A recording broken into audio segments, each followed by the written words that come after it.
Assalamualaikum warahmatullahi wabarakatuh. Jumpa lagi dengan saya Yudi Yunardi, dosen daring. Sekarang kita akan membuat biang kopi. Apa gunanya? Jadi biang kopi ini nanti bisa kita buat sebagai bahan untuk membuat kopi susu kekinian, cappuccino, ataupun untuk dijadikan bahan untuk mencampur kopi saset. Jadi kalau kopi saset bagi kita terlalu manis atau mungkin kurang strong, bisa ditambah dengan si biang kopi ini. Oke, jadi pertama-tama kita akan pakai timbangan digital ini ya.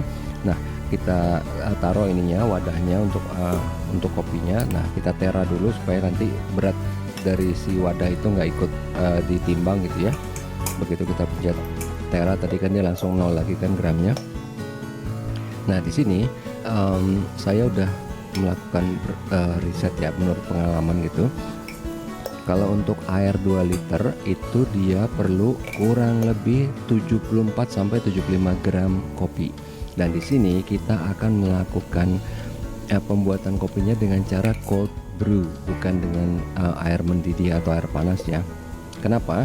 Karena saya lebih suka, pertama, dia rasa kopinya nggak strong di mulut, tapi dia strong di perut. Jadi dia lebih strong sebenarnya, cuman di mulut tuh kayak light gitu. Jadi makanya banyak orang yang agak-agak suka ketipu gitu pas saya bikin, kok kayaknya nggak strong, tapi tiba-tiba perutnya udah bereaksi gitu, dan lebih bereaksi juga jadi lebih terang mata segala macam nih ya. Nah ini dapat tuh kan kira-kira ya antara 74-75 gram. Jadi kalau kita pengen lebih strong bisa 74,5, 74,7. Kalau ini kalau mau yang agak ya sedang-sedang aja 74,1. Pokoknya kisarannya di segitu untuk air 2 liter untuk cold brew ya. Kalau untuk air mendidih atau hot brew itu beda lagi, karena di hot brew itu kan kremanya banyak dan lebih pahit, lebih apa gitulah ya. Kalau menurut saya yang saya cocok itu dengan komposisi seperti ini. Oke, udah gitu. Nanti ini wadahnya ya, ini udah saya buat manual gitu ya, berapa, karena kan ini teko biasa nggak ada ukurannya kan, saya pakai spidol permanen aja gitu kan, berapa liternya. Nah kita masukin, karena saya orangnya ogah rugi itu kan masih ada sisa kan, nanti pas kita mau campur air, nah si wadahnya itu kita isi air lagi supaya nih tuh sisa kopi yang sedikit itu tetap bisa keikut, karena mubazir dong ya enggak. Oke. Nah, di sini saya pakai air filtrasi gitu ya. Jadi langsung dari air tanah saya filter pakai yang biru itu ya. Ada 3 filter, 3 tahap filter. Nah, ini langsung. Oke, itu kan wadahnya juga saya alirkan air supaya sisa kopi yang tadi tetap bisa ini. Oke, itu udah ya. Nah, sekarang kita akan pasin di 2 liter ya. Jadi ini karena penampangnya lebar, jadi benar-benar harus pas, karena kalau lebih dikit itu biasanya jadi 2,2 2,4 lumayan gitu ya, tapi nggak apa-apa kalau memang pengen lebih kental ya. Iya, kita pasin di 2 liter udah. Nah kemudian ini kalau kita pengen lebih light ya, ini ada trik sedikit.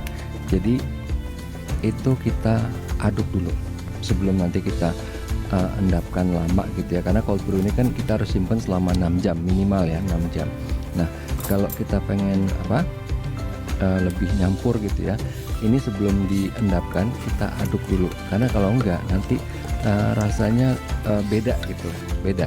Jadi tergantung selera sih ya, tapi kalau saya lebih suka kalau ini sebelum diendapkan diaduk dulu, lagian biar nyampur, biar nggak ada yang masih nempel-nempel di atas gitu ya, semuanya kena air gitu. Jadi again ya biar lebih efisien gitu ya.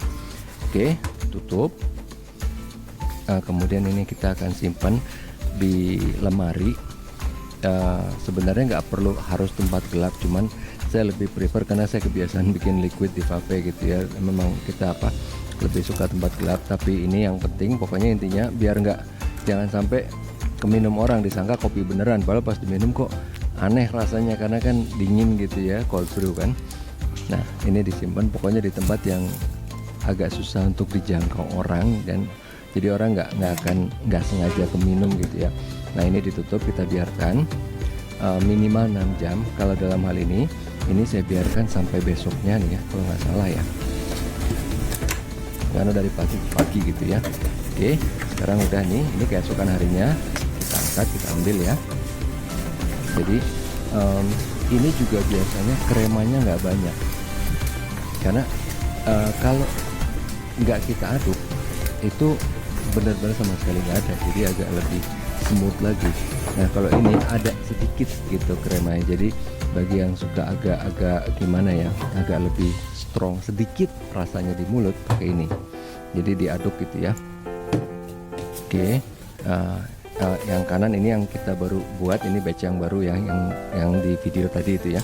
Nah yang kiri itu adalah penampungannya. Jadi ini kan masih, yang kanan ini begitu habis dari apa kita endapkan semalam, itu kan masih ada serbuk-serbuk kopinya kan, harus kita saring dulu. Nah ini juga masalahnya, itu tadi kita ngaduknya pakai sendok. Kalau kalian lihat itu ya, sendoknya kan sendok hadiah tuh ya, sendok sultan kalau nggak salah namanya, dari hadiah dari kopi sachet tuh.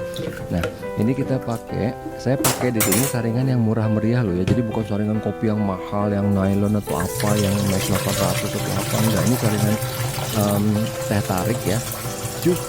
Justru di sini hasilnya itu kopinya bisa lebih kental. Nah sekarang kita lihat ya, ini kan tetap ya masih ada sedikit bekas-bekasnya, saya siramin lagi biar dia semua bekas kopinya tetap ngalir ke si saringan ini. Kenapa saya pakai saringan ini? Karena dia nggak terlalu rapet kan, maksudnya dia rapet, tapi dibanding mesh 800 yang mahal-mahal itu, dia ini nggak terlalu rapet.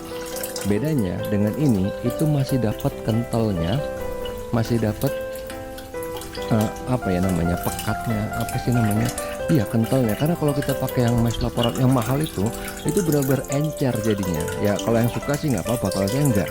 Makanya kenapa saya pakai ini, plus yang bikin dia jadi lebih kental lagi ini ya, proses ini nih, melintirnya ini diperes lagi ya, itu dia jadi apa, keluar tuh kayaknya minyaknya atau apanya namanya lah ya. Jadi ini juga yang buat dia jadi lebih kental lagi. Makanya waktu itu sempat ada yang nanya, kok bisa diapain, dicampur kedelai apa gitu kok jadi kental banget. Sebenarnya nggak diapa-apain, cuman gini doang gitu nih, pakai saringan yang murah nih ya, saringan teh tarik, udah gitu diperas, udah gitu aja. Kopinya juga nggak ada yang aneh, semuanya pembuatan nggak ada yang aneh gitu. Oke, ini diperas sampai habis, dan sisa kopinya ini, ampasnya itu jangan dibuang karena bagus buat pupuk.